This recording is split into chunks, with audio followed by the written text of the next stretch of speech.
India জোটের সাংসদরা ধর্ণা দিলেন এখানে, তারা বলছেন গলি গলি মে শোর হ্যায়, ইলেকশন কমিশন চোর হ্যায়। টিএমসিও সুরে সুর মিলিয়েছে। এবং 2011 যখন পশ্চিমবঙ্গে নির্বাচন হয়েছিল, নির্বাচন কমিশন করেছিল।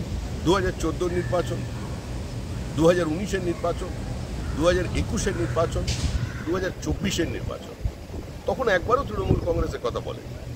কিন্তু আজ যখন ওখানে এসআইআর শুরু হয়েছে বিহারে, তখন মুখ্যমন্ত্রী আজকে বলছেন যে নির্বাচন কমিশন চোর, তৃণমূল কংগ্রেস বলছে। এখন মুখ্যমন্ত্রী যখন বিরোধী অবস্থানে ছিলেন তখন তো 28 লক্ষ ভোটারের নাম বাদ গিয়েছিল, তখন একবারও বলেননি নির্বাচন কমিশন চোর। আজকে ক্ষমতায় এসেছে, তখন বিরোধী অবস্থানে ছিলেন, তখন অনুপ্রবেশকারীদের তালিকা দেবেন বলেছিলেন, কাগজ ছুঁড়ে ফেলে দিয়েছিলেন স্পিকারের টেবিলে। আজকেই বলছেন অনুপ্রবেশ বলে কিছু নেই, সমস্ত বাংলাদেশিকে, সমস্ত মৃত ভোটারকে আমাদের ছেড়ে রাখলে হবে না, সবার নাম ভোটার লিস্টের মধ্যে রাখতে হবে। এটা চলতে পারে না। দাদা, কেন আপনি বলছেন কি এই যে মেডিকেল এবং ইঞ্জিনিয়ারিং কলেজে অ্যাডমিশন কার্যত অচল রয়েছে? দেখুন, পুরো শিক্ষা ব্যবস্থাকে ধ্বংস করেছেন মুখ্যমন্ত্রী এবং তার সরকার। তৃণমূল প্রথমে স্কুল শিক্ষাকে, পরে কলেজ শিক্ষাকে ধ্বংস করেছে, এরপরে ইঞ্জিনিয়ারিং এবং মেডিকেল সেক্টরকে ধ্বংস করবার কাজে নেমেছেন। এটা একটা ধর্মীয় জিহাদ। বাংলাদেশের মতো ভারতবর্ষটা ইসলামিক রিপাবলিক নয়, এটা ধর্মনিরপেক্ষ দেশ। বাংলাদেশে যে সুবিধা মুসলমানরা পান, পশ্চিমবঙ্গে সেটা পাবেন না। কিন্তু মুখ্যমন্ত্রী আজকে শুধুমাত্র জেনারেল কোটা থেকে 10% কেটে নিয়ে, হিন্দুদের অধিকার কেড়ে নিয়ে, আজকে তিনি ওবিসির মধ্যে দিয়ে মুসলমানদের পাইয়ে দিতে চাইছেন পিছনের দরজা দিয়ে। এটা সম্ভব নয়, এটা হতে পারে না। আর তার এই শিক্ষা জিহাদের কারণে বঞ্চিত হচ্ছে ছাত্রছাত্রীরা। ভিন রাজ্যে পড়াশুনো শুরু হয়ে গেছে কয়েক মাস আগেই, এখনো পর্যন্ত এখানে অ্যাডমিশনই শুরু করা গেল না। শুধুমাত্র বিভাজনের রাজনীতি এবং শিক্ষা জিহাদের কারণে আজকে এই জায়গায় পশ্চিমবঙ্গ পৌঁছেছে। দেখুন, প্রার্থী তারা দিতেই পারেন, এটা তাদের অধিকারের মধ্যে পড়ে, কিন্তু ফলাফল সকলের জানা। কারণ সংখ্যাটা কি আছে সেটাও মানুষ জানেন, এবং রাধাকৃষ্ণন যেই দেশের উপরাষ্ট্রপতি হতে চলেছেন এটাও মানুষের জানা। আমাদের বক্তব্য হচ্ছে, এটা সাংবিধানিক পদে শুধু বিরোধিতার জন্য, শুধু প্রার্থী দেওয়ার জন্য প্রার্থী দেওয়া হচ্ছে, এটা মনে হয় মানুষ ঠিকভাবে নেবে না।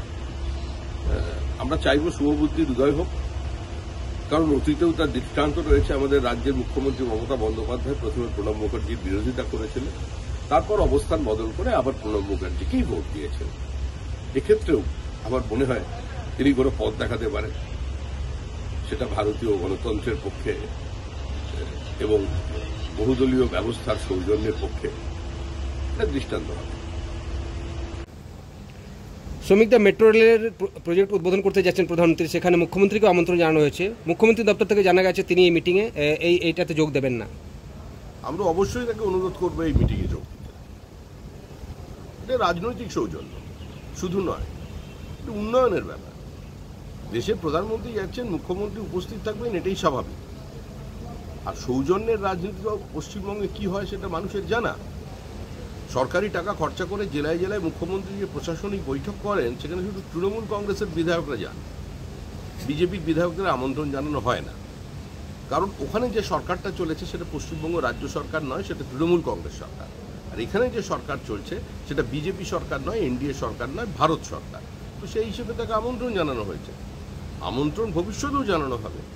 2026-এর পর যখন এই সময় আবার কোনো এ ধরনের অনুষ্ঠান হবে, তখনও মুখ্যমন্ত্রীকে আমন্ত্রণ জানানো হবে বিরোধী নেত্রী হিসেবে। তখন উনি আর মুখ্যমন্ত্রী থাকবেন না, তখন বেলা শেষে এই বৈঠকগুলো যাওয়া উচিত। তো তাতে দেখা যাচ্ছে ক্যানিংয়ে, শুধু ক্যানিং এক ব্লকে 100 জন কিডনি দিয়ে দিয়েছে। একটা চক্র কাজ করছে কিডনি বেচার। 24 ঘন্টা তদন্ত করেছি, তাতে এই বিস্ফোরক তথ্য উঠে এসেছে। বেশ কয়েক বছর আগে, মানে মুখ্যমন্ত্রী ক্ষমতায় আসবার পরপরই রাজ্যের বেসরকারি হসপিটালের মালিকদের নিয়ে একটি বৈঠক করেছিলেন, এবং সেখানে গিয়ে হসপিটালের দিকে আঙুল তুলে বলেছিলেন যে এখনো কিডনির ব্যবসা চলছে, কিডনির ব্যবসা তো বন্ধ করা যায়নি, বরঞ্চ তৃণমূল সরকারের আমলে এই র্যাকেট আরও জাঁকিয়ে বসে পড়েছে বিভিন্ন ছেলে, এটাই তার প্রমাণ। আর ওখানে আবার তো ডায়মন্ড শপ চলে, ওর একটু বেশি হবে।